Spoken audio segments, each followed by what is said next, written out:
Thank you for joining me as I conclude my examination of the Screwtape letters by C.S. Lewis from my atheist perspective. In this video, we will wrap up our consideration of the book by looking at the final three chapters, chapters 29, 30, and 31, and we will also be looking at the epilogue, the postscript, the sort of sequel that Lewis wrote many, many years later, which is called Screwtape Proposes a Toast. We'll cover that as well before we conclude things here. So let's get started with chapter 29 of the Screwtape letters. Well, the Germans are about to bomb the patient's town, and Screwtape is asking Wormwood to consider his options. Should the patient be encouraged to be a coward, or should he be compelled to act bravely so that he can subsequently be proud of his bravery? Or should they focus on his hatred of the Germans and inflame that? Well, Screwtape crosses bravery off the list right away because bravery is a virtue, and they, the tempters, the denizens of hell, the devils, whatever we want to call them, they haven't figured out how to produce virtue in humans, which is too bad, Screwtape says, because in order to be truly wicked, a person needs to have some virtue. Because they can't create virtues themselves, they must exploit the virtues that people have thanks to God. But doing that means allowing God to maintain a foothold on people that they might otherwise completely control. And this is a very unsatisfactory arrangement, Screwtape declares. Now, hatred, on the other hand, is something they can manage, and during the noise and danger of war creates violent emotions in people. All Wormwood has to do is channel those emotions into the right direction. Circumvent the patient's conscience by convincing him that he hates the enemy not for himself, but on behalf of the women and children who are threatened. Then he can feel like he's not violating any kind of Christian principle, because he doesn't hate the enemy for himself. He hates what the enemy is doing to other people. He can convince himself that it's actually an expression of his empathy and his compassion for others when he's hating the Germans. Now, for best results, Screwtape recommends combining hatred with fear.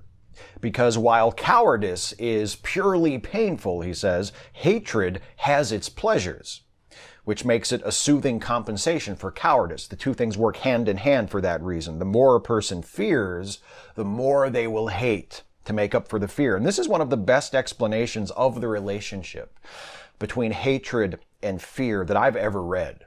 Clear, succinct, sensible. Why does fear seem to drive hatred in so many cases? It's because fear feels bad. Cowardice feels bad. We can't be proud of being fearful. We can't be proud of being cowardly and afraid. It produces shame. But hatred can feel good.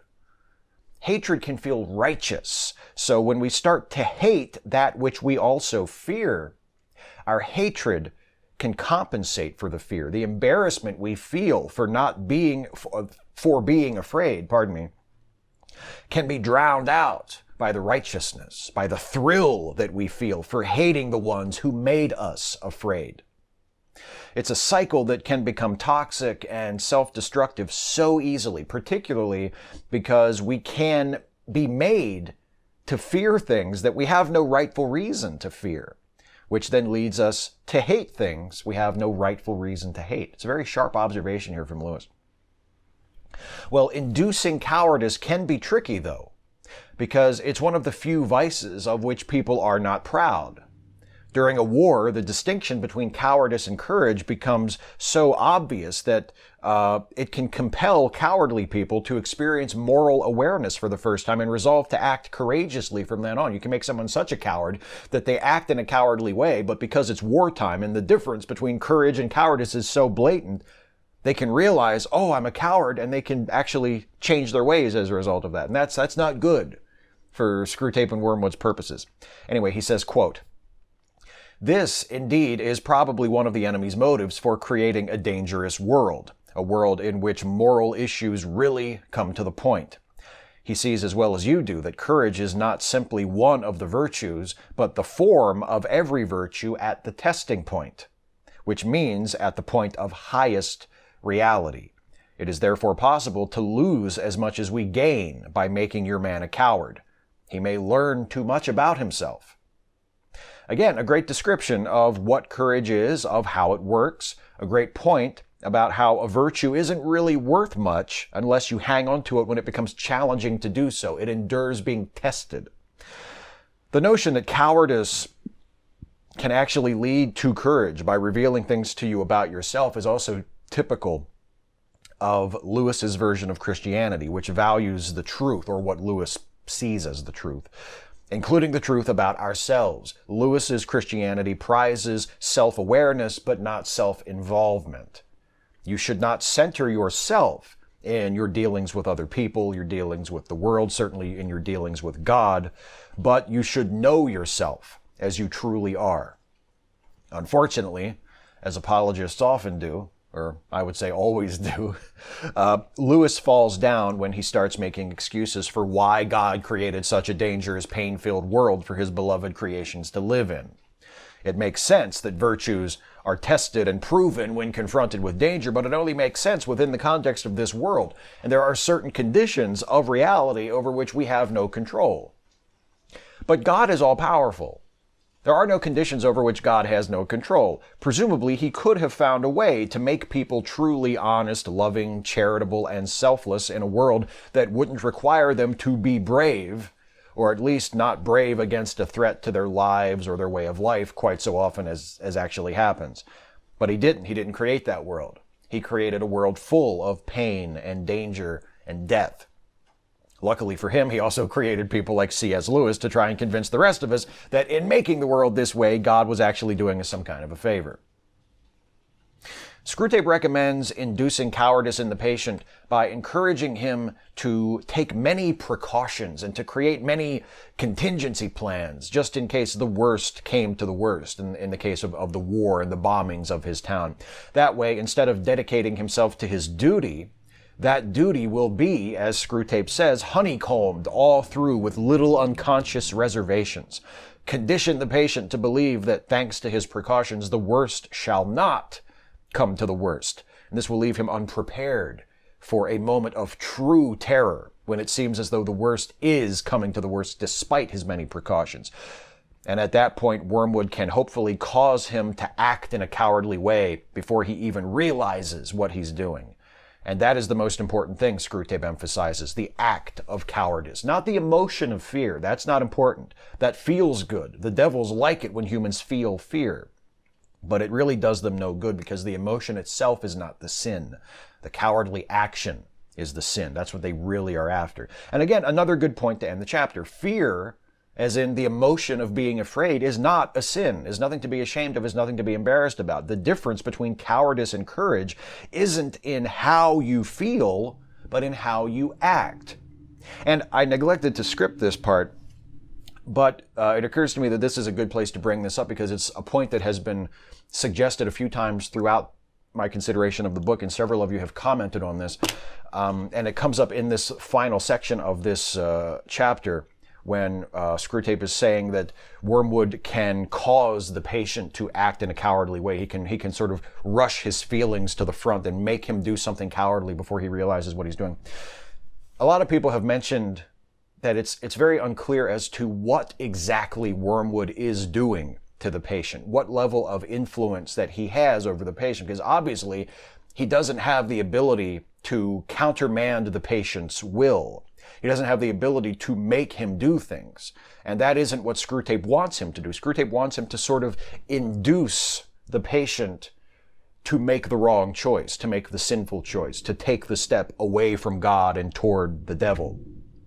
But it's unclear as to what Wormwood actually is able to do to accomplish that. And I think Lewis keeps that vague on purpose, because that's a point that's kind of vague in Christianity, because we are told that we are constantly tempted by devils, constantly tempted by Satan, but we are also told that we are responsible for our own choices, that we have free will, that if we are deceived by the devil to do something wrong, that ultimately that's our fault, or at least we shoulder enough blame in that to be held accountable for it by God when the judgment comes against us. So it's a very vague area, and Lewis doesn't try to clarify that. He sort of lets it remain vague because that's ultimately not what the book is about. we can assume that Wormwood and Screwtape at least have some understanding between them of what's going on, and that's enough to be able to carry the story forward. But it is an interesting point, and the fact that it is so vague and so difficult to describe, I think, is a point not really against the story so much, not really against Lewis's writing, but against the concept that is put forward in Christianity, when you can't even define what exactly is going on. What are the devils doing to us to make us do the wrong thing? And if we're doing the wrong thing as a result of diabolical intervention, then how is it fair to hold us accountable? What is the balance there between being tempted into sin by a demon and still being responsible for what we do, to the point that we're eligible to be damned for those choices? It's a weakness in Christianity, I think, not so much a weakness in the story. Lewis, for whatever reasons, decided not to try and clarify that vagary in Christianity. But it's a point that a lot of you have brought up, and I wanted to mention it in this video because it is kind of funny that Screwtape repeatedly talks to Wormwood about making the patient do things, or encouraging him to do things, or directing his will this way or that, or making him aware of certain things, making him ignorant of certain other things, distracting him from things, calling his attention to other things. It seems like Wormwood would have a great deal of control, at least over the patient's attention to things. But then you would think, well, if he has that much control over him, then why isn't he better able to drive him than he is? Of course, you could also say that, well, maybe the patient is also being directed from the other side by angels, and there's a constant fight between the devil on his shoulder and the angel on his other shoulder. But that's not really anything that gets brought up in the book. Wormwood or Screwtape doesn't say, now watch out for the angel on his shoulder, because they're constantly working against you. He only refers to the enemy's influence in the most general terms. So it's a vague, undefined part of the book. But I just wanted to bring it up because it has been brought up in comments before, and it's something that I've thought of as well as I was reading. So, enough of that unscripted jibber-jabber. Let's go to chapter 30. And once again, at the beginning of this chapter, Screwtape is displeased with Wormwood. He complains that he had to learn about the patient's conduct during the bombing through the infernal police, not Wormwood's, what he calls it, the miserably inadequate report that Wormwood filed on his patient's conduct. As for the patient, he behaved in the worst way possible. He did everything his duty demanded of him and more, but he was very afraid the entire time, and he thinks of himself as a coward, which means he feels no pride in his conduct. That is the worst possible outcome for them. He acted heroically, but he doesn't feel heroic. He doesn't have any pride, so he's humble, and yet he has also acted bravely. It's terrible for them. The only positive things he did, from Screwtape's perspective, were yelling at a dog that tripped him up, smoking a bit too much, and forgetting to say a prayer. Those are sort of paltry positive things that they can pick up on. Overall, it was very bad, his conduct during the bombing. Screwtape advises Wormwood not to complain to him about the difficulties of his job, because the justice of hell cares only about results. Doesn't care about the extenuating circumstances, doesn't care about how difficult it was. All hell cares about is whether you got the results they wanted. If you didn't get the results, then you're screwed. Screwtape says, bring us back food or be food yourself. And remember that, because that becomes important in the next chapter. So in other words, justice without mercy and understanding is no justice at all. One of the most effective techniques that Lewis has used throughout the book has been to have Screwtape express a particular viewpoint so that Lewis, the author, can argue for the opposing view. This is one of the central conceits of the book. Lewis himself referred to it as, think of it as, what is black for Screwtape is white for us. What is black for us is white for Screwtape. What he loves is something that we should fear. And it's a very effective conceit. Lewis, as the author, can argue for the opposing view implicitly of whatever Screwtape is openly arguing for. So if demons like Screwtape value cold, heartless, results-based justice, then surely we should aspire to something else. And I think that's a good message. I think we should want justice to be fair and firm, but also to have a heart to consider the context, consider the circumstances, to have room in it for mercy and understanding. Now, there is still the hope of good results. from the fatigue of the patient. These bombings are taking a lot out of him. But Screwtape reminds Wormwood that fatigue can produce good outcomes, but it's not guaranteed. Fatigue can also make people gentle and thoughtful, and that is not what they want.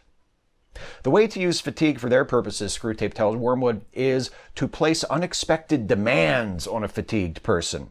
This can lead to anger and impatience. A tired person who feels they are owed a rest can come to believe that they've been injured by being denied that rest. Quote, "To produce the best results from the patient's fatigue, therefore, you must feed him with false hopes. Put into his mind plausible reasons for believing that the air raid will not be repeated. Keep him comforting himself with the thought of how much he will enjoy his bed next night. Exaggerate the weariness by making him think it will soon be over, for men usually feel that a strain could have been endured no longer at the very moment when it is ending, or when they think it is ending. In this, as in the problem of cowardice, the thing to avoid is the total commitment." And we often make things harder on ourselves than they need to be by feeling entitled to things we actually have no right to. To use the war that Wormwood's patient is caught up in as an example, there's a very short road between hoping that the bombing is over for good and believing that the bombing is over for good. And if you start to believe that the worst is actually over, then when things get bad again, you're likely to handle it a lot worse than otherwise because your expectations have been defied. The reality to which you felt entitled is broken. It would have been better if you had just committed yourself to dealing with whatever happens, to trying to push your expectations to the side and say, whatever happens, I'm going to deal with it the best I can, as opposed to thinking, oh, good, the worst is over. Now we can start putting things back together. Now we can move on. I can't wait to get home, etc., etc. And then the bombing starts again, and all of that is just dashed, and that makes it even worse than if you had just maintained focus and maintained your commitment to dealing with whatever was going to happen. Lewis has a good understanding of human nature. And he's able to see how we make things worse on ourselves and communicate that very effectively. And when he sticks with that, he's often, not always, but often, very persuasive and very sensible. When he turns to explaining or making excuses for God, he loses me. It may be too late for an attack on the patient's faith on an intellectual front, but an emotional attack could still work. Make him regard the ugly horrors of war as what the world is really like, and his Christianity as merely a fantasy. Screwtape notes how the confusion surrounding the meaning of the word real works to their advantage, how sometimes by real, people mean the bare physical facts of a situation, while at other times they mean how those facts make them feel. Quote, "The general rule, which we have now pretty well established among them, is that in all experiences which can make them happier or better, only the physical facts are real, while the spiritual elements are subjective. In all experiences which can discourage or corrupt them, the spiritual elements are the main reality, and to ignore them is to be an escapist. Thus, in birth, the blood and pain are real, the rejoicing a mere subjective point of view. In death, the terror and ugliness reveal what death really means." And, I think many of us have probably done this.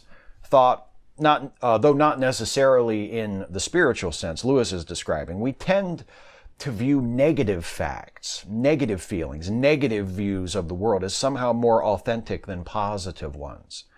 This tendency can reveal itself in relatively harmless ways, like regarding sad or depressing works of art as being more truthful and more honest than joyful ones, or it can reveal itself in more destructive ways, like when we internalize negative views of ourselves or others much more easily than we do positive views. Some of us will accept an insult much easier than we will a compliment. We find happiness fleeting and sadness difficult to shake.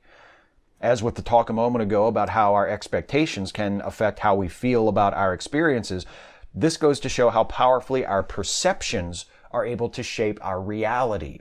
And the really troubling thing is we can't always consciously control our perceptions, at least not so easily. If you're the type of person who accepts the negative much more easily than the positive, it's not as if you can just decide not to do that. If that becomes something you want to change, it can take an immense effort to see even a minimal result.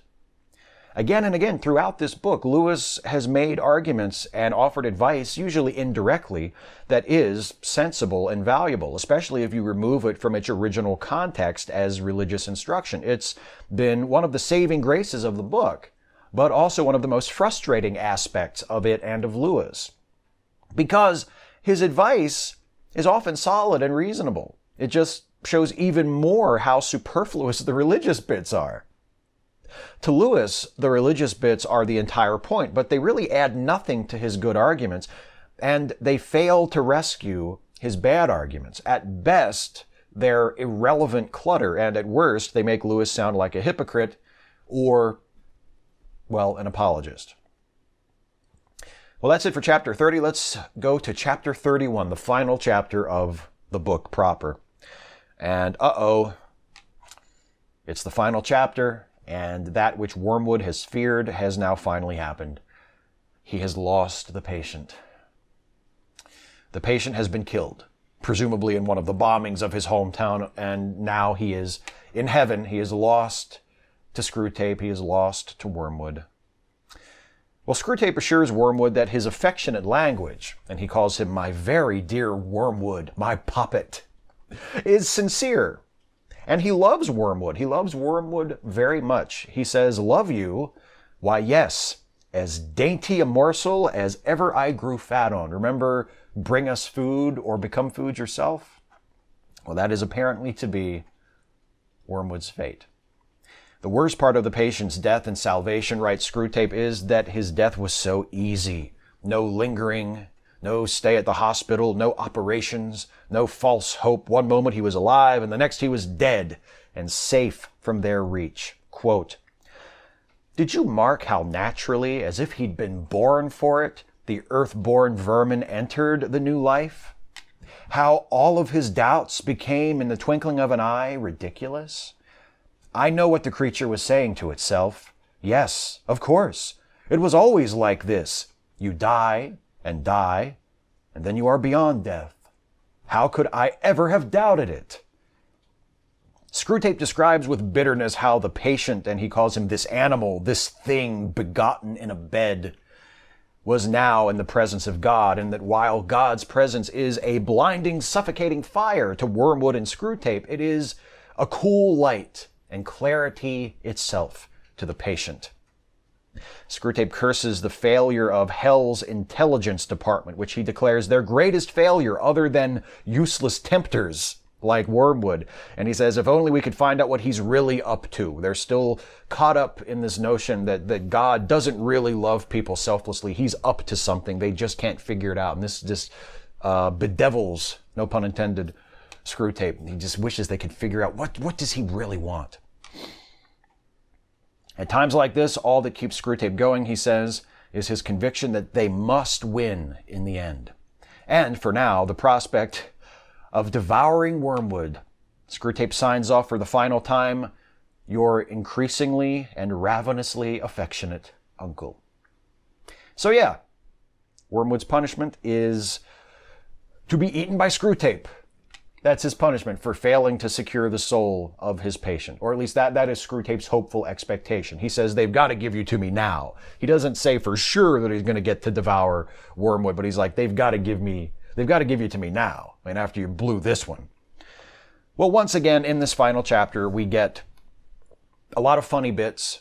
Screwtape's bitterness, his resentfulness, his little tirade he goes on about how much he hates it that the patient gets to look upon God and have it as a cool light and escape their torment.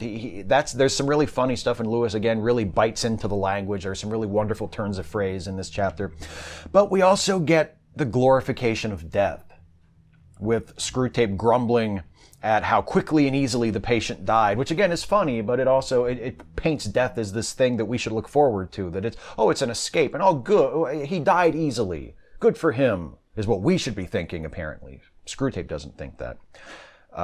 How much better it is for him, for his existence, now that his earthly life is over. And as someone who regards notions of the immortal soul and the afterlife as wishful thinking, I find glorification of death, however well-intentioned, to be irresponsible and perhaps even dangerous. Dreaming about an imaginary paradise that awaits us after the end of our lives may provide some fleeting comfort to those of us who fear the end of our existence. But it's false comfort, and it can blind us to the unwelcome but undeniable fact that this life is the only one we will ever get. So if we want to make it count for something, we'd better get on it, because our time is always running out. Now, this is the end of the Screwtape letters proper, but this edition also includes Screwtape Proposes a Toast, which Lewis wrote for the Saturday Evening Post 17 years after the original publication of the Screwtape letters. So before we wrap things up in this series, let's take a look at Screwtape Proposes a Toast. Lewis sets the scene for us. At the top, we are in hell, and we are at the annual dinner of the Tempters Training College for Young Devils. Screwtape is the guest of honor, and he rises to reply to Slubgob, who has just raised his glass to the students. And Screwtape begins, "Mr. Principal, your eminence, your disgraces, my thorns, shadies, and gentle devils." And he speaks to the graduates, who will soon be posted to their first tempterships on Earth. Screwtape recalls his own first appointment and shares his hope that the young tempters will have careers like Screwtape, consisting of unbroken success, because if not, well, you know what awaits you. And having just finished Screwtape letters, we can assume he means that they will be eaten. Bring us food or become food. Screwtape laments the poor quality of the souls they've dined on this evening. He pines for something truly tasty, like they used to have. A Henry VIII, a Hitler. Instead, they've had to make do with corrupt local politicians, adulterers who taste like, as Screwtape puts it, undersexed morons who had blundered into the wrong beds, and trade unionists. Yeah! Trade unionists go to hell. To hell with organized labor. Thanks, Clive. Classy. But while the quality of the souls are low, Screwtape suggests that this is made up for by the sheer quantity. He says, "We've never had souls in more abundance." And winning these unremarkable souls is still a tough job for the tempters, because as sorry as they are, the enemy is still trying to save them. The tempters harvesting these souls are displaying skills as fine as any of their predecessors. So yes, it's trash that now makes up most of their catch, but this is a good thing, Screwtape insists, because it shows that the tide may have turned in their favor. Great sinners are made of the same stuff as great saints, Screwtape says. And he goes on to say, quote, "The virtual disappearance of such material may mean insipid meals for us, but is it not utter frustration and famine for the enemy? He did not create the humans. He did not become one of them and die among them by torture in order to produce candidates for limbo, failed humans. He wanted to make saints, gods, things like himself. Is the dullness of your present fare not a very small price to pay for the delicious knowledge that his whole great experiment is petering out?" Another effect of the increasing rarity of great sinners is that the great sinners that do appear are able to attract great masses of people to follow them. Screwtape speculates that in the near future, individual temptation may no longer even be necessary, except in a few cases. Screwtape recalls how perilous things were for their ranks just a century ago, in the mid-19th century, when liberty and equality were on the upswing. Slavery had been abolished, wars for independence had been fought and won. By the latter portion of the century, things had gotten even worse. The progressive movement had lost much of its former anti-Christian character. Christian socialism, which Screwtape declares a dangerous phenomenon, was becoming popular, and factory owners who exploited and abused their workers were decried not only by the workers, but by people in their own social class. As liberty and equality and social responsibility increased, the denizens of hell faced the very real threat of what Screwtape calls a really healthy state of society. But this was averted thanks to the wisdom of Satan, who Screwtape refers to as our Father below. He recognized that there was hidden in the striving for liberty a hatred of personal freedom. Using this knowledge, they saw to the creation of both the Nazi and the communist states. And by the communist state, he of course means the Soviet Union. And even in comparatively free places like England, they saw to the passage of regulations so that, in Screwtape's example, a man cannot, without a permit, cut down his own tree with his own axe, make it into planks with his own saw, and use the planks to build a tool shed in his own garden. What are the odds that when Lewis wrote this, he was pissed because some local ordinance had recently prevented him from putting up a shed on his property? This was just one level of the counterattack to avoid this healthy society, however. The graduates that Screwtape addresses will be entrusted with a different level of attack. They will be trusted with the temptation of individuals, and that work is very important, and also will be slightly different than changing the tone of the entire society. Screwtape encourages them to lead their patients by the nose using the word democracy. See to it that the word is never given a clear and concrete definition, because while democracy is a political system, they should be conditioned to use the word as an incantation, as something to venerate without ever being able to define it in a clear way.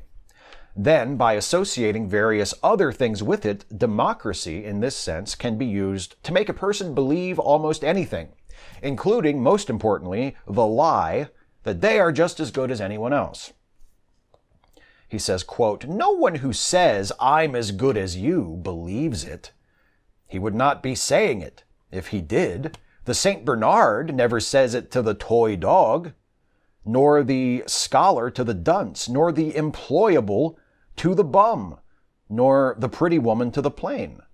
The claim to equality outside the strictly political field is only made by those who feel themselves to be in some way inferior. What it expresses is precisely the itching, smarting, writhing awareness of an inferiority which the patient refuses to accept. This refusal leads to a resentment of all perceived superiority, which in turn leads the patient to regard all differences between themselves and others as claims of superiority. People who speak better English, or like different foods, or listen to different music, well, they must just think that they're better than other people. And who are they to think that? It's undemocratic. This is a modern form of envy, Screwtape says, and it is very useful. Not only does it fuel resentment, it can also encourage people to pull back from being too different from their peers, from fear of being undemocratic themselves. And the few who don't allow themselves to become just another normal or regular person, the few who do stand out, are more likely to become cranks and prigs, which also works in hell's favor. But the really promising movement in the modern world, Screwtape says, is the trend toward eliminating all kinds of excellence, moral, cultural, social, and intellectual, again, in the name of democratization. Happily for them, this trend has reached the educational system, or at least it has in England, from where Screwtape still gets most of his news. Screwtape tells the graduates the basic principle of the new education is to be that dunces and idlers must not be made to feel inferior to intelligent and industrious pupils. Exams must be designed so that all or nearly all students get good marks. Entrance exams must be made so that all or nearly all citizens can attend universities. Less skilled students in elementary school should never be made to feel inferior to the more intelligent children. Once the credo of "I'm as good as you" has penetrated deeply enough, Screwtape hopes that education itself may be abolished. There will be no incentive to learn. There will be no penalties for not learning, and the few who want to learn will be prevented from doing so because who are they to think they're better than anyone else? Democracy, in this diabolical sense, Screwtape says, leads to nations without great men, nations of morally flaccid subliterates, and that, Screwtape says, is what hell wishes every democratic nation to be. But Screwtape doesn't end on that note, because he doesn't want the graduates to forget that the fates of individual souls are more important than the fates of nations. Only individuals can be saved or damned, Screwtape says. And with that, Screwtape raises his glass and proposes a toast to the health of Slubgob and the college, and he compliments the wine. He calls it an impressive blend harvested from Pharisees, and he says it will be an ill day for us if what most humans mean by religion ever vanishes from the earth. It can still send us the truly delicious sins. And he closes with this: nowhere do we tempt so successfully as on the very steps of the altar. Well, that's Screwtape Proposes a Toast. And I don't think that it stands up very well next to the rest of the book. The voice is still there, the character of Screwtape, there are still some funny bits, there are some nice turns of phrase, the writing is relatively strong stylistically, but mostly this comes across like the grumblings of one of those cranks and prigs that Screwtape refers to in his speech. Lewis wrote this in 1959, but people are still complaining about these same things today. And those complaining today probably think of 1959 as part of the good old days, before it all went wrong. That's why I instantly mistrust any sort of things are bad now, but they were better 50 years ago argument. Every generation has people who are convinced that the world today has gone wrong, and the only hope is to return to the way things were when they were young. Or even before that. Through Screwtape, Lewis seems to be pining for the mid to late 19th century. Screwtape talks approvingly of how modern education, or modern education as it was in 1959, remember, is destroying the notion of excellence, is discouraging individuality, is conditioning students that they shouldn't want to stand out from their peers because it might make the less precocious students feel bad about themselves. Spend a few minutes on Twitter and you'll find conservatives making the exact same arguments today. All the hand-wringing over college students being snowflakes, or children's sports competitions handing out participation trophies, or parents and teachers valuing self-esteem too much. It's the same as it ever was. Kids are too soft. Kids are too coddled. Kids are too conformist. In my day, blah, blah, blah. If this doesn't stop soon, it'll be the end of civilization. And has Lewis ever sounded more repugnantly elitist than when he laments efforts to make university educations more accessible to the general public? He seems to think that making higher education more accessible would necessarily lower the quality of that education, because how else would all that riffraff get accepted into the universities? Why can't some people just be content with their place? That's the opinion of someone who has a place in an upper class of society. I do appreciate the point at the very end about how religion is one of the best recruiting tools for hell. I have no use for the hell portion of that, of course, but I am grateful for any acknowledgement that professed piety isn't necessarily the genuine article and isn't necessarily a good thing. Religion can be a good thing. It can call people to be better, but it can also furnish them with justifications for being the shitty people they already are, and make them feel as though they have a divine warrant to discriminate and abuse and dictate to others how they should lead their lives. Lewis's criticism of religion, or what to him is wrongly called religion, is one of the sharpest elements of his apologetic writing, but it also reveals a fundamental contradiction, one that is present throughout the Screwtape letters, and also in Lewis's Mere Christianity. As one of you in the comments of a previous video of this series observed, what Lewis calls mere Christianity is, in fact, Lewis's Christianity. For all his railing against people with their boutique versions of Christianity, their variations of Christianity, and Lewis is guilty of that very sin. Mere Christianity is merely his own version of what he thinks Christianity ought to be. It's a slogan, it's a gimmick. It's a marketing phrase. What you want is mere Christianity. Not this other kind of Christianity, but mere Christianity. Now, of course, he views his Christianity as the authentic form, as the best form, as the form unadorned by other ideas or considerations, the form that cares only about serving God and knowing what is true. But that's what everyone thinks about their preferred form of their religion, be it Christianity or Judaism or Islam or Buddhism or Hinduism or whatever it is. Does anyone embrace a particular form of a religion without sincerely believing it to be the best form of that religion, or at least an authentic version among other equally authentic versions. Nobody sincerely adopts a religion thinking, well, I know this is a corrupted, diluted version of the real faith, but I like it anyway. Everyone thinks exactly what C.S. Lewis thinks about what he, with so much false humility, calls mere Christianity. That they've found the best way to follow God's will. They've figured out what their scripture really says and what it's telling them to do. They've figured it out. And if you want to figure it out too, just listen to them. People who read about C.S. Lewis's version of Christianity in the Screwtape letters or in Mere Christianity or in his other writings may find that they like it, may find that it rings true for them. I prefer some of it to other forms of Christianity I've encountered. Other parts of it I find no value in whatsoever. But whether you're a Christian or an atheist or something else, if you find Lewis's version of Christianity persuasive, that doesn't mean it's objectively the best version, the most correct version, the most authentic version of the faith. It just means that there's something about it that appeals to you. And in that way, it's no different than any other version of any other religion.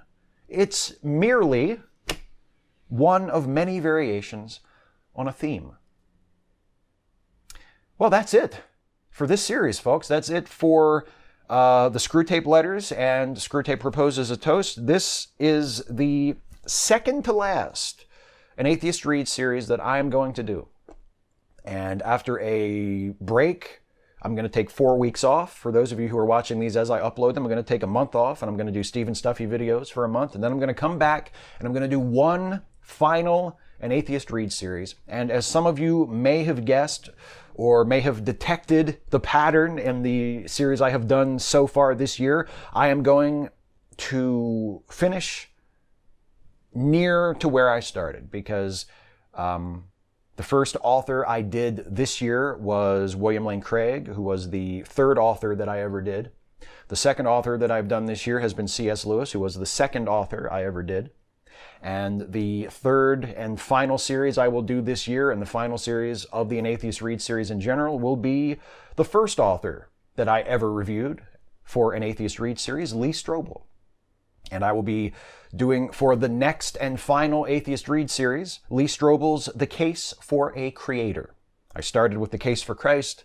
I'm finishing up with The Case for a Creator. And I haven't started it yet, I haven't read it yet, but I anticipate something of a victory lap, something of a yet another greatest hits of apologists compilation, or greatest misses of Christian apologetics, perhaps we should call it. But that's where I'm going for the final series. Lee Strobel's The Case for a Creator. So if you follow along with me, get a copy of that book, and we'll go through that together one last time in about a month from the date that this video is uploaded. So thank you all so very much for sticking with me for this particular series. This has actually been a good one. This has been by far the best book that I've ever done an Atheist Read series about. Not even close. I don't even know what second place would be. I found its arguments no more compelling or persuasive than any other books, but as a piece of writing, as a book, as a work, I found it much more enjoyable than any of the other pieces I've ever done. So I'm glad that I finally got a good book, like what I would call a genuinely good book in, right under the wire, second to last series of the Atheist Read series.